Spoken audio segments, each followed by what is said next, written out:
नमस्कार। आज की कहानी देश की राजधानी दिल्ली में संसद भवन से कुछ ही दूरी पर एक 4 सितारा होटल में हुए एक बड़े कांड से जुड़ा है। एक ऐसा कांड जिसके बाद खाने के शौकीन दिल्ली वालों ने होटल में खाने से परहेज कर लिया और ऐसे होटल से तो तौबा ही कर लिया जहां तंदूर लगता था। क्योंकि आज से लगभग 30 साल पहले दिल्ली में एक होटल में तंदूर में कुछ ऐसा हुआ था जिसकी कहानी आज भी लोगों की रूह कांपा देती है। तो आइए आज मैं भी आपको वही कहानी सुनाता हूं एकदम डिटेल में, बस आप अंत तक बने रहिए। 2 जुलाई 1995 दिल्ली का मंदिर मार्ग इलाका, रात के तकरीबन 9 या 9:30 बज रहे होंगे। सुनील शर्मा नाम का एक आदमी अपने मारुति 800 कार को घर की सीढ़ियों के पास तक ले आता है और फिर अपनी कार की डिक्की में कुछ भारी भरकम चीज लोड करके कार के सीट पर बैठ जाता है। सुशील को ऐसा करते 2 लोगों ने देखा, एक उसके दूसरे ब्लॉक में रहने वाले पड़ोसी जगदेव सिंह ने और दूसरा गश्त लगाता सिपाही अंबा दास। सुशील शर्मा ने भी उन्हें देखा पर वो वहां से चलता बना। सुशील शर्मा यूथ कांग्रेस का बहुत ही एक्टिव मेंबर था और बहुत तेजी से अपनी पहचान बना रहा था, लेकिन इस वक्त अपने कार को बहुत ही परेशान हालत में चला रहा था।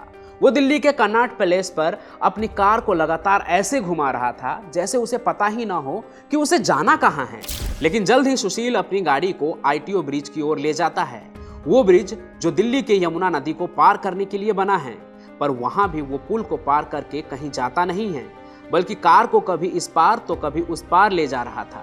सुशील शर्मा की घबराहट ऐसे तेज होती जा रही थी जैसे मानो उसका कोई काम छूट रहा हो। इसी कश्मकश के बीच सुशील शर्मा ने अपनी कार को लेकर सीधे अशोक रोड की तरफ निकल जाता है और रात के करीब 10:15 बजे गाड़ी को 4 सितारा होटल अशोक यात्री निवास के पार्किंग में लगा देता है। इसी होटल के साथ सुशील शर्मा का रेस्टोरेंट बगिया भी चलता था। रोज की तरह आज भी वहां लोगों की भीड़ थी। सभी के टेबल पर खाना परोसा हुआ था और सभी अपना डिनर एंजॉय कर रहे थे। अपने ही रेस्टोरेंट में लोगों की भीड़ देखकर सुशील शर्मा और भी घबरा जाता है और फिर अपने मैनेजर केशव को बुलाता है। केशव के आते ही सुशील शर्मा ने कहा, जल्दी से रेस्टोरेंट खाली करवाओ। अपने मालिक की यह बात सुन केशव को समझ नहीं आया कि आखिर सुशील ऐसा क्यों कह रहा है। हालांकि वो अपने मालिक के बात को कैसे टाल सकता था। सुशील ने जैसा कहा उसने वो करना शुरू कर दिया।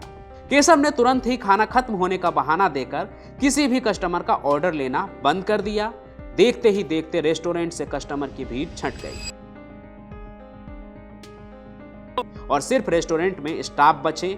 अब सुशील ने केशव से कहा कि जितने भी स्टाफ हैं उससे भी जाने को कहो। केशव ने बिल्कुल ऐसा ही किया। सभी स्टाफ को 25-25 रुपया खाना खाने को देकर घर जाने को कह दिया। सारे स्टाफ के जाते ही अब बगिया रेस्टोरेंट में सिर्फ सुशील शर्मा और उसके होटल का मैनेजर केशव बचा था। फिर सुशील शर्मा ने केशव को कुछ ऐसा बताया कि डर के मारे उसका गला सूखने लगा। सुशील शर्मा लगातार उसे कुछ समझाने में लगा हुआ था और केशव बातों से इनकार कर रहा था। फिर अंत में दोनों कार के डिक्की के तरफ बढ़ चले। इस वक्त तक बाहर चहल पहल बहुत कम हो गई थी। कुछ वक्त और बीता। फिर रात के करीब 11:30 बजे होटल यात्री निवास से तेज तेज आग की लपटें उठने लगी। इस आग को जब पास में ही रहकर सब्जी बेचने वाली औरत अनारो देवी ने देखा तो वो जोर जोर से आग आग चिल्लाने लगी। उस वक्त दिल्ली पुलिस के कांस्टेबल अब्दुल नजीर कुंजू और होमगार्ड चंद्रपाल उसी इलाके में गश्त दे रहे थे, तो शोर सुनकर वो भी वहां पहुंचे। ये आग अशोक रात्रि निवास होटल के रेस्टोरेंट बगिया से मालूम पड़ रही थी, इसलिए पुलिस वहां पहुंची। लेकिन बगिया रेस्टोरेंट का मैनेजर केशव ने रास्ता रोक लिया। पुलिस ने देखा कि तंदूर में लकड़ियां ठूंसकर कुछ जलाया जा रहा है, उससे ही इतनी तेज आग की लपटें उठ रही हैं। तंदूर से आग की इतनी तेज लपटें उठना नॉर्मल तो नहीं था, इसलिए कांस्टेबल नजीर कुंजू ने सवाल किया कि चल क्या रहा है, तंदूर में इतनी आग क्यों है। इस सवाल पर केशव ने अपने मालिक की पॉलिटिकल पहचान बताते हुए कहा कि कांग्रेस के पुराने पोस्टर और बैनर जलाए जा रहे हैं।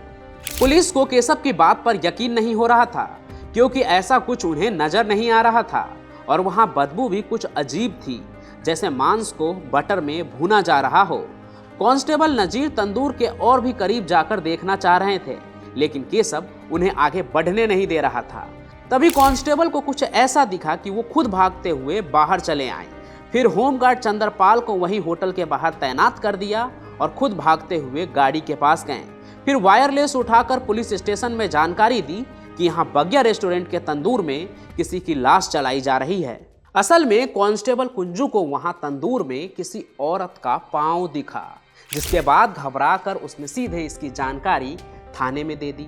मतलब सुशील शर्मा अपने घर पर कार की डिक्की में किसी औरत की लाश रखी और उसे लेकर ही इधर उधर घूम रहा था। पर सवाल ये है कि वो लाश किसकी थी, सुशील शर्मा के पास कैसे आई, क्या उसने ही उसे मारा, और सबसे जरूरी कि सुशील शर्मा की अपने मैनेजर केशव से ऐसी क्या बातचीत हुई कि उसने लाश को सीधे तंदूर में ही जला दिया। बताऊंगा सब कुछ आपको इस कहानी के भाग 2 में। तब तक आप चैनल को सब्सक्राइब कर लीजिए, कमेंट कीजिए और साथ ही साथ इस वीडियो को ज़्यादा से ज़्यादा शेयर भी कीजिए। हम फिर मिलेंगे, तब तक आप अपना ख्याल रखिए। धन्यवाद।